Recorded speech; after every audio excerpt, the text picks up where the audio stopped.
हम लोगों का मन वश में क्यों नहीं होता है? बहुत प्रयास करते हैं फिर भी वश में नहीं होता है। इस बात को समझने के पहले यह समझे कि मन बनता कैसे है, वो है क्या चीज़। मन न जड़ है न चेतन है, सत्ता केवल दो की है, जड़ और चेतन, आत्मा और अनात्मा। आत्मा ये जीव है, जानने वाला है, ज्ञाता है, दृष्टा है, और जड़ ज्ञान रहित है। मन न चेतन है न जड़ है, वस्तुतः जड़ और चेतन के संबंध से मन बनता है। महात्मा लोग इसके लिए उदाहरण देते हैं सूर्य और वृक्ष की। सूर्य का प्रकाश पेड़ पर पड़ता है और पेड़ की छाया बनती है। छाया न तो वृक्ष है और न ही सूर्य है, लेकिन छाया है, ये कौन नहीं जानता है, कौन अनुभव नहीं करता है। गर्मी के दिन में शीतल छाया मिल जाती है, तपती धूप में शीतल छाया मिल जाती है, तो शीतलता का अनुभव होता है। ठंडी के मौसम में कहीं छाया हो जाती है तो ठंडी लगने लगती है, ये अनुभव होता है। तो क्या वो छाया है, पेड़ है या सूर्य है? दोनों नहीं है, लेकिन दोनों के संबंध से छाया बन गई।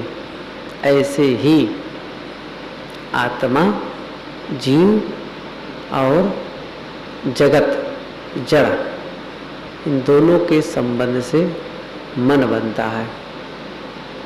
साथ साथ जो हम देखते हैं, सुनते हैं, खाते हैं, पीते हैं, इंद्रियों का व्यापार करते हैं इंद्रियों से, वो सब के संस्कार मन होता है। जगत से संबंध किससे होता है? इंद्रियों से होता है। आँख से देखते हैं रूप, कान से सुनते हैं शब्द। इसी प्रकार अन्य इंद्रियों से जगत का ज्ञान होता है। जो ज्ञान होता है वो स्मृति के रूप में रह जाता है। कालांतर में उसकी स्मृति होती है, उसकी याद होती है। यही को कहते हैं मन। कोई आपके पास बाक्स हो और उसमें जो सामान रखेंगे वही आप निकालेंगे, सामान नहीं रखेंगे तो निकालेंगे कैसे? तो निकलेगा ही नहीं उसमें से। जो डालते हैं वही पाते हैं। जो भीतर हम डालते हैं वही हमको मिलता है। शत्रु कबीर ने एक छोटी सी बात कही है और सुंदर बात है। जो रहे करवा सो निकले टोटी। करवा टोटी डात बर्तन, पात्र, घड़ा जिसमें टोटी लगी हो, उसे करवा कहते हैं। यदि उसमें दूध डालेंगे या दूध भरा हो तो दूध निकलेगा, पानी होगा तो पानी निकलेगा, चाय होगी तो चाय निकलेगी।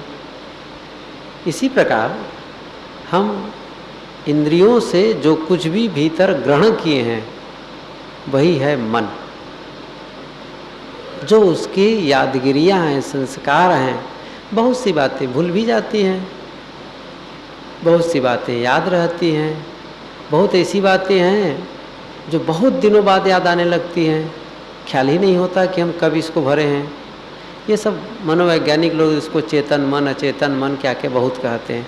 हम उस गूढ़ में नहीं जाना चाहते हैं। बड़े सहज और स्थूल ढंग से उसको समझने का प्रयास करें। तो जो देखे, सुने और भोगे उसी का संग्रह मन है। मन अपने आप में निर्दोष है, वो दोषी नहीं है। मन चंचल है, मन शांत है, इसका अर्थ हुआ मन को चंचल करने वाला कोई है। जैसे हवा ठंडी आ रही है, हवा गर्म आ रही है, तो हवा न ठंड है न गर्म है, गर्मी आ रही है, गर्म आ रही है, इसका मतलब उसके कारण कोई है जिससे वो गर्म आ रही है, जिससे स्पर्श करके। ठंड आ रही है, ठंडी हवा चल रही है, इसका मतलब कहीं से वो स्पर्श करके ठंडी वस्तु से स्पर्श होकर वो इधर बह रही है, इसलिए ठंडी लग रही है। तो हवा निर्दोष है, वो तो केवल एक दूध की तरह है, जो है वो दे रहा है, उसके पीछे कुछ और बैठा है। यदि उस कारण को हम हटा देंगे तो फिर कार्य समाप्त हो जाएगा। ये नीति का वचन है, कारणाभावे कार्याभावे, कारणाभावे कार्याभाव। कारण के अभाव होने पर कार्य का अभाव हो जाता है।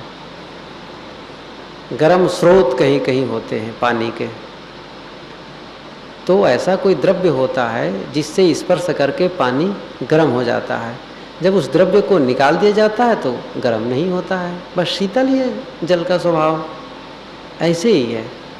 हम ये देखें कि मन चंचल है, इसका मतलब चंचलता का कोई कारण है, पीछे बैठा है भाव, इच्छा।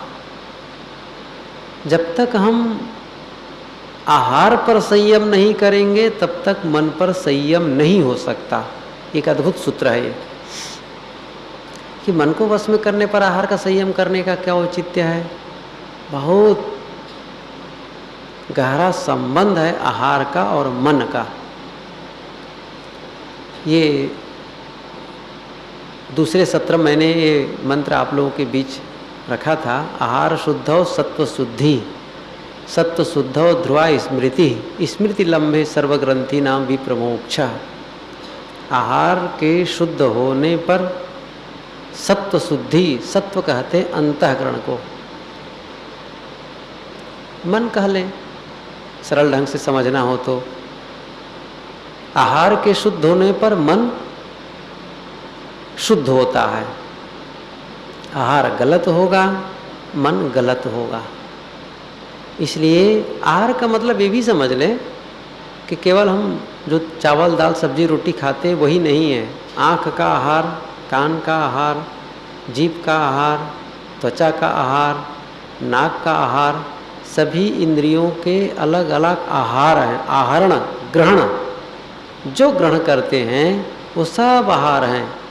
ऋषि कहते हैं वो शुद्ध हो, अर्थात शोध करके लिया गया। ऐसा भी नहीं हो सकता है कि इंद्रियों को हम एकदम रोक दें।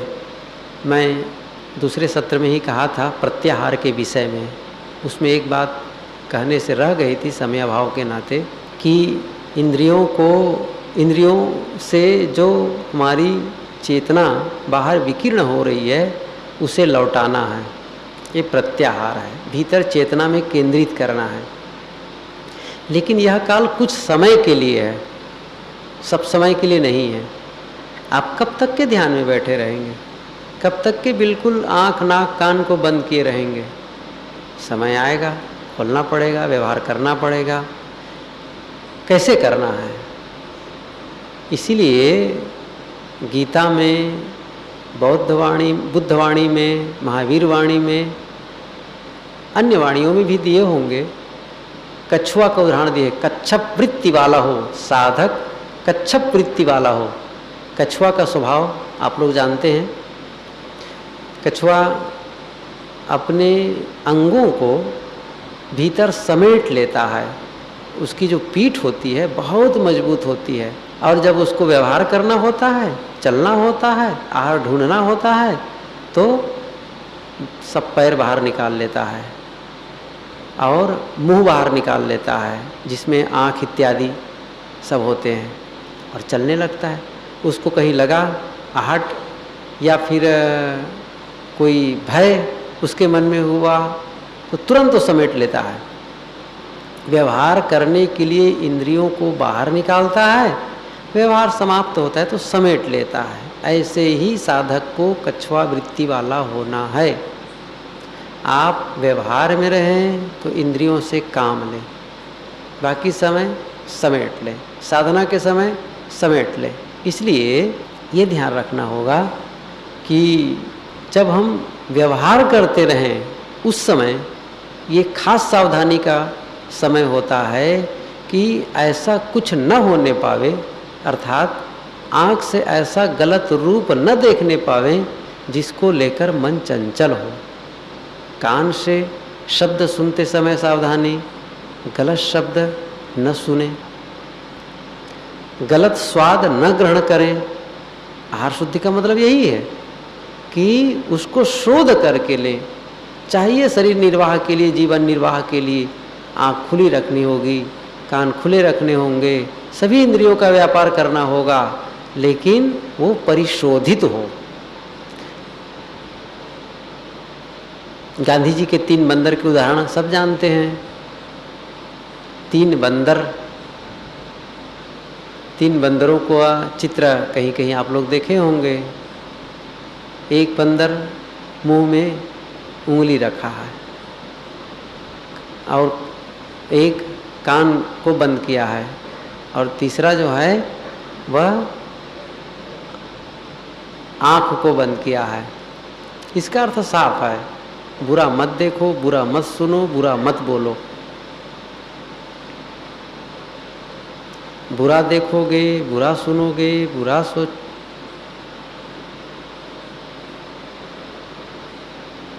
तो फिर मन खराब हो जाएगा, चंचल हो जाएगा। इसलिए इंद्रियों का संयम बहुत आवश्यक है। एक प्रश्न यहाँ पर होता है, इंद्रियों का संयम पहले करें कि मन का संयम पहले करें? क्योंकि मन कहता है अमुक रूप देखना है तो देख लेते हैं, मन कहता है कि अमुक गाना सुनना है, बस सुनने लग जाते हैं। मन कहता है अमुक चीज़ खाने की है, उसको खाना है, बस खाने लग गए। तो मन कहता है तब तो इंद्रियां काम करती हैं। तो मन को पहले रोकें कि इंद्रियों को पहले रोकें? आरंभ कहाँ से करें? वस्तुतः साधक जब साधना के क्षेत्र में चलता है तो समग्रता को लेकर चलता है। किसी एक को पकड़कर संपूर्ण विकास नहीं कर सकता है। जब आप खेती करते हैं, कोई भी काम करते हैं, तो एक मुख्य उद्देश्य होता है और उसके आंगों पांग बहुत होते हैं। भोजन बनाना है, भोजन बनाना उद्देश्य है, ठीक है, चावल दाल सब्जी रख दिए गए, भोजन बन जाएगा उससे। इतने ही नहीं कि चावल आ गया, दाल आ गई और सब्जी आ गई, आटा रखा है, उसके लिए पात्र चाहिए, ईंधन चाहिए, पानी चाहिए, अकल चाहिए, समय चाहिए, श्रद्धा चाहिए, और न जाने छोटे छोटे उसमें नमक चाहिए, हल्दी चाहिए, उफ, बहुत से छोटे छोटे अवयव चाहिए। और सबको लेकर के आप भोजन बनाने का काम संपादित कर सकते हैं। खेती करने के लिए और छोटे छोटे औजार की आवश्यकता है, केवल ट्रैक्टर से काम चलेगा? और भी टोकरी चाहिए, खुरपी चाहिए, हंसिया चाहिए, और भी बहुत सी बातें हैं। तो सबको लेकर आप चलेंगे तब आप किसी काम को संपन्न कर पाएंगे। इसी प्रकार साधना का काम है, आप समग्रता को लेकर चलें। केवल मन को पकड़े रहेंगे, मन पकड़ में नहीं आएगा। सीधे मन पर आक्रमण करेंगे तो नहीं हो पाएगा।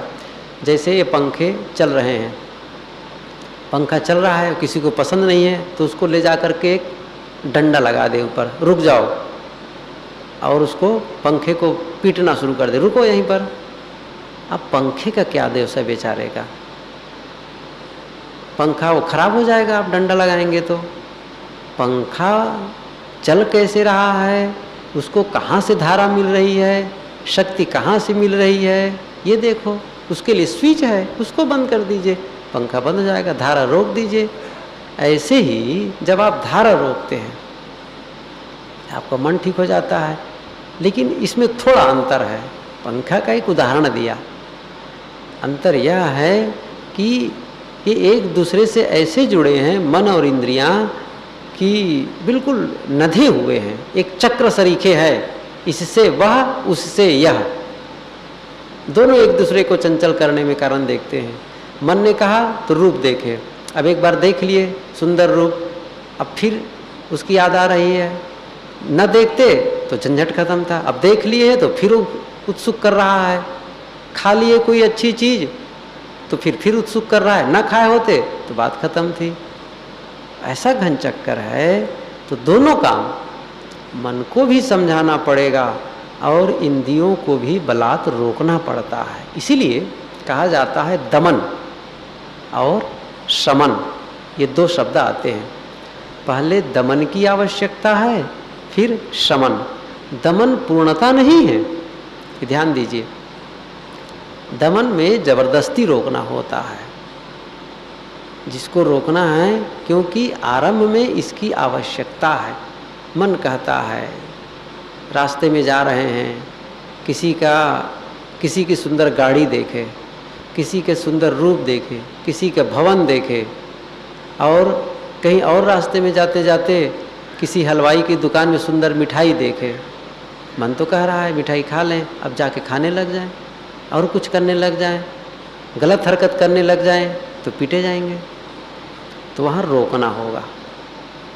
मन जैसा कहे वैसा ही करेंगे तो नहीं बनेगा। इसलिए इंद्रियों का दमन करते हैं, कई बार दमन करना पड़ता है। धीरे धीरे दमन करते करते करते करते साथ साथ ज्ञान भी आवश्यक है। केवल दमन अकल्याणकारी हो जाता है, ज्ञान होना चाहिए।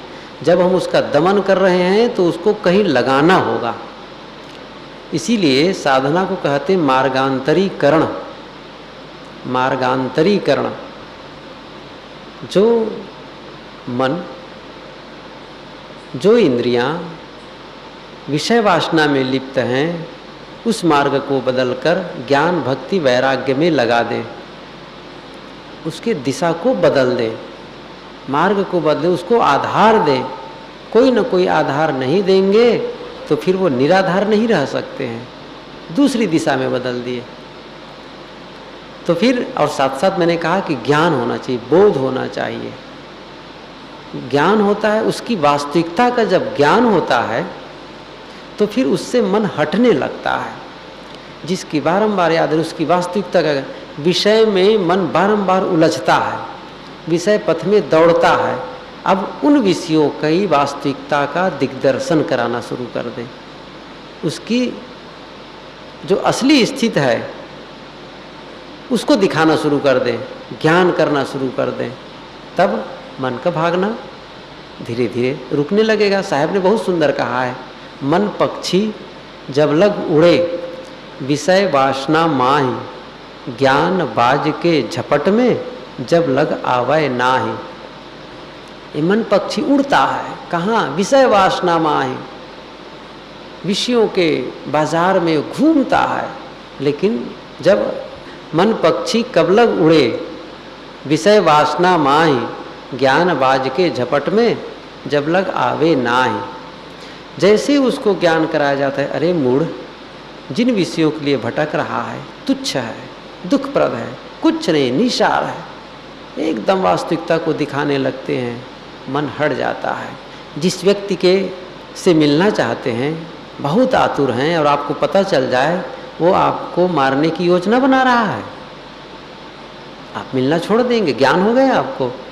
भोजन की थाली सामने आकर रखी है, भोजन के लिए बहुत आतुर हैं, आपको पता चल गया कि जिस भोजन को करने जा रहे हैं उसमें जहर मिला है, आप नहीं करेंगे। ज्ञान बाज के झपट में जब लग आवे नाय। इसी प्रकार पूरे संसार की वास्तविकता का जब आप दीर्घ दर्शन कर लेंगे, देखने लग जाएंगे वस्तु तथ्य को, तो फिर उधर से मन हटना शुरू कर देगा। फिर आप उसके लिए भटकेंगे नहीं। इसलिए ज्ञान चाहिए, दमन चाहिए।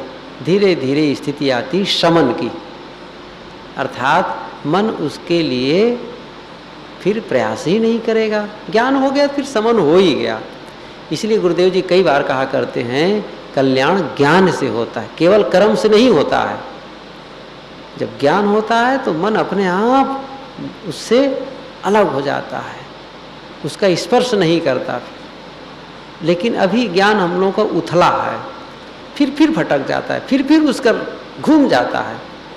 ये जब बारंबार अभ्यास चलेगा तब जाके वो काम बनता है। तो मैं ये कह रहा था कि मन को भी साधना होगा, इंद्रियों को भी साधना होगा, समग्रता को लेकर चलना होगा। किसी एक बात को लेकर खींचातानी करेंगे तो काम पूरा नहीं होगा। तो मन वश में इसलिए नहीं होता है कि अभी हम लोगों की इंद्रियां वश में नहीं, उसको हमने संयमित नहीं किया है। क्या देखना है, क्या नहीं देखना है, बहुत अभी जखीरा, बहुत सा विस्तार कर चुके हैं। उस विस्तार से समेटना है अपने आप को। धीरे धीरे काम होगा, एक दिन का काम नहीं है। सब तरफ से जब संयम करते हैं, सब तरफ से, तब जाके वह भीतर प्रवेश होता है। इसीलिए 1 घंटे के ध्यान की सफलता के लिए 23 घंटे आपको संतुलित और व्यवस्थित रहना पड़ेगा। नहीं तो आप ये कहें कि 23 घंटा चाहे जैसे रहें, चाहे जैसे करें, 1 घंटा ध्यान में बैठेंगे बस सब ठीक कर लेंगे, नहीं हो सकता, कभी नहीं हो सकता है। 1 घंटे के ध्यान की सफलता 23 घंटे तक व्यवस्थित रहने से संभव है। इसलिए और समय, व्यवहार के समय पूरी सावधानी चाहिए। साधक यह चिंता करता रहे कि मैं यह काम करूँगा, यह यदि गलती करूँगा तो मेरा मन मुझे परेशान करेगा, इसलिए यह गलती मुझे नहीं करनी है, यह सावधानी मुझे बरतनी है।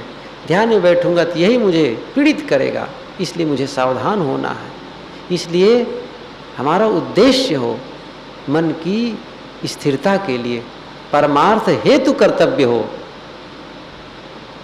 तब देखो काम सरल हो जाएगा। इसलिए हमारा व्यवहार परमार्थ के लिए समर्पित हो और हमारा परमार्थ व्यवहार के लिए समर्पित हो। कहने का मतलब यह है कि 1 घंटे का जो ध्यान अभ्यास आप रोज करेंगे वह आपके 23 घंटे को आनंदित, सुखद और संतुलित बनाने में सहयोग देगा। और 23 घंटे तक आप संतुलित व्यवहार करेंगे, वो 1 घंटे के ध्यान की सफलता में सहयोग करेगा। एक दूसरे के पूरक हैं, आप सर्वथा अलग नहीं कर सकते हैं। आप 1 घंटा बैटरी चार्जिंग करेंगे, उसकी पूरी सुगंधी पूरे दिन बनी रहेगी। और आप अटपट व्यवहार करेंगे पूरे दिन में, या कभी कर लीजिए, 1 घंटा भी आप अटपट व्यवहार करेंगे, सहज बात है, घर में ही किसी से कहना सुनना हो जाता है, ऊंच नीच बात हो जाती है, अकेले में जाते तो वही याद आती है। बिल्कुल टेप रिकॉर्डर की तरह है, रिकॉर्डिंग हो गई है, आप नहीं चाहेंगे फिर भी वो याद आते हैं। नहीं चाहने वाली बात ही नहीं है। कई बार जब हम कोई विचार सुनते हैं, पसंद आता है वो विचार, तो हम रिवर्स करके फिर से सुनने लगते हैं। मन में जो रिकॉर्डिंग है वो ऑटो रिवर्स होता है, करना नहीं पड़ता है। जो कुछ हम किए रहते हैं ऊंच नीच, जब आप एकांत में हम सब होते हैं, ऑटो रिवर्स हो जाता है, वो अपने आप प्रतिबिंबित होने लगता है। इसलिए अच्छा काम करना।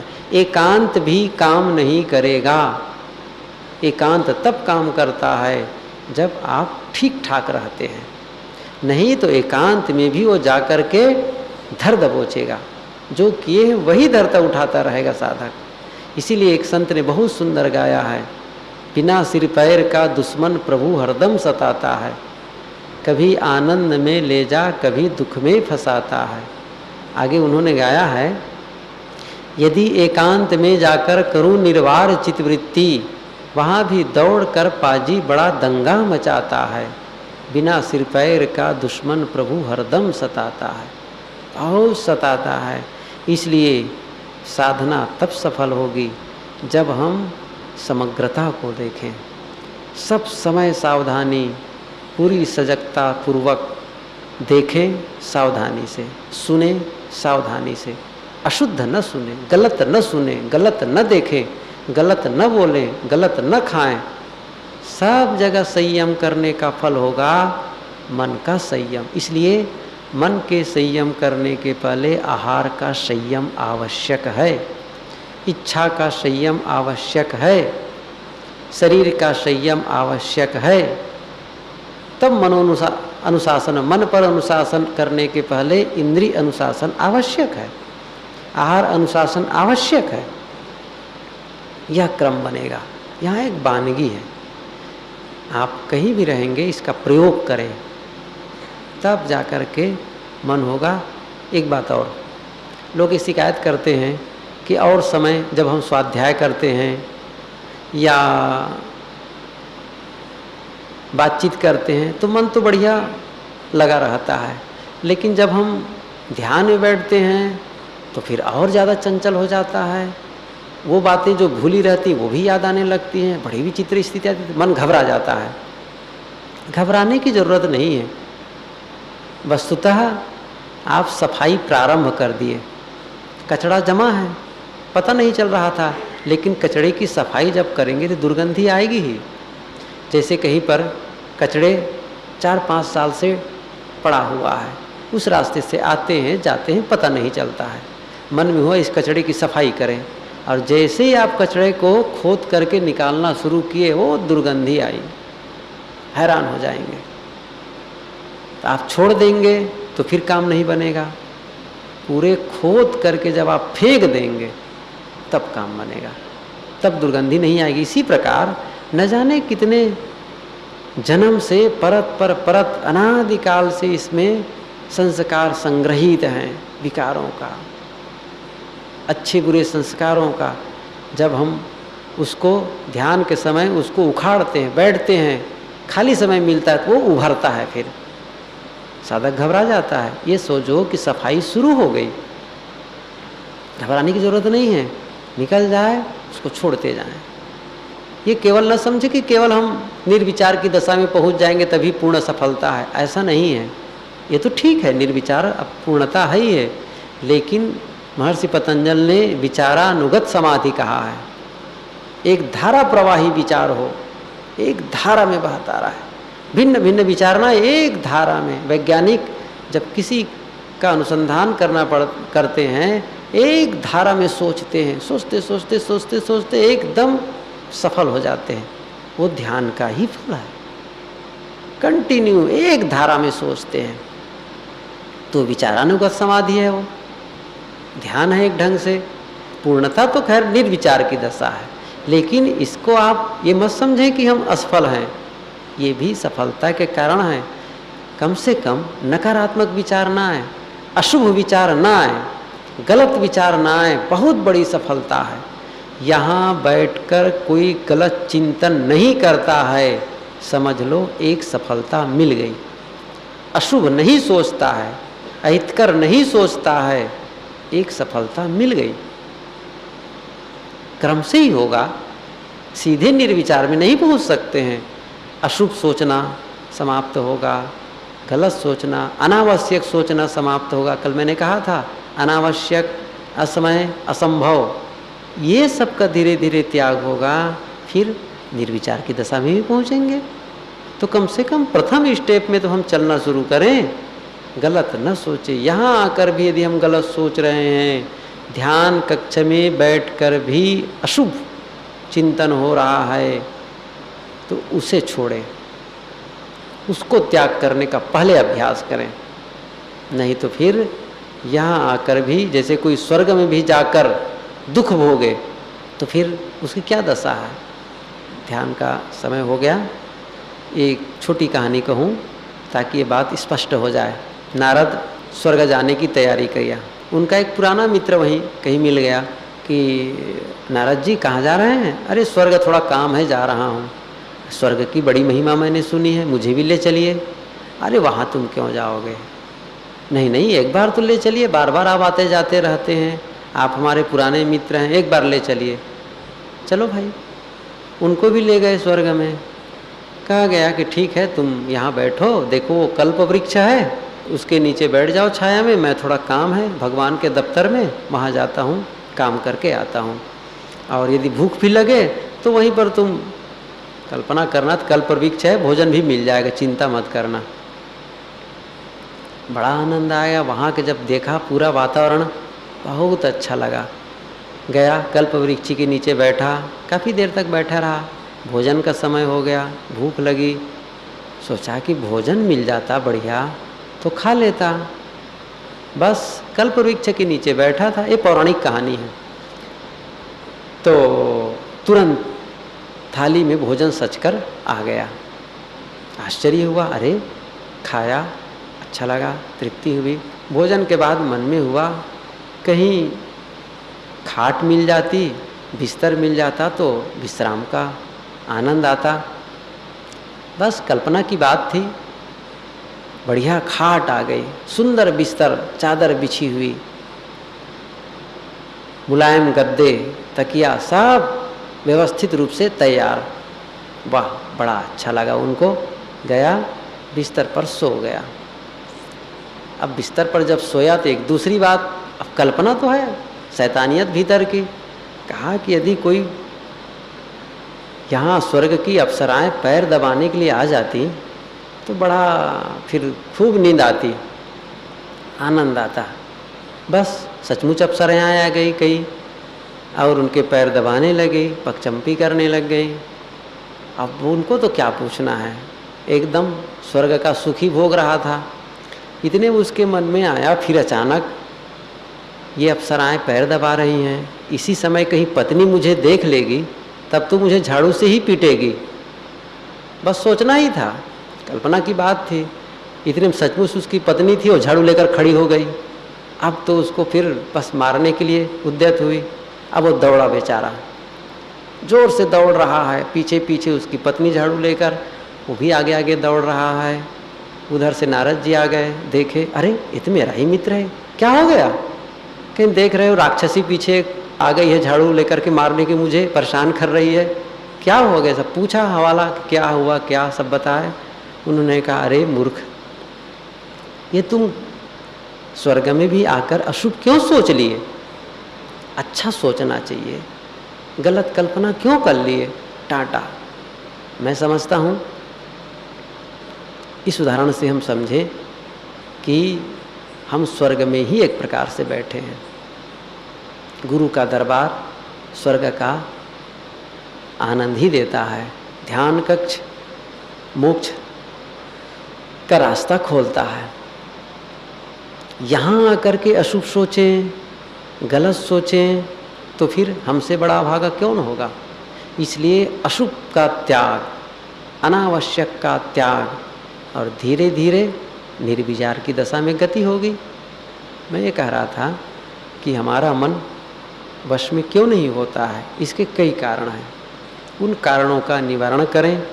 जिन कारणों से मन चंचल होता है उन कारणों को हम खत्म करें तो मन हमारा वश में होने लगेगा।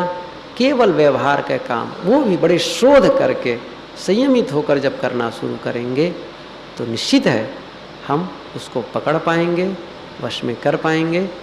सभी साधक स्थिर आसन से बैठें और फिर से जो पहले भी चर्चा हो चुकी है, अनावश्यक का, असंभव का, सारे विचारों को छोड़ते जाएं, छोड़ते जाएं, छोड़ते जाएं। निर्विचार की दशा में अपने आप को स्थित करें। है कठिन साधना, लेकिन घबराना नहीं है।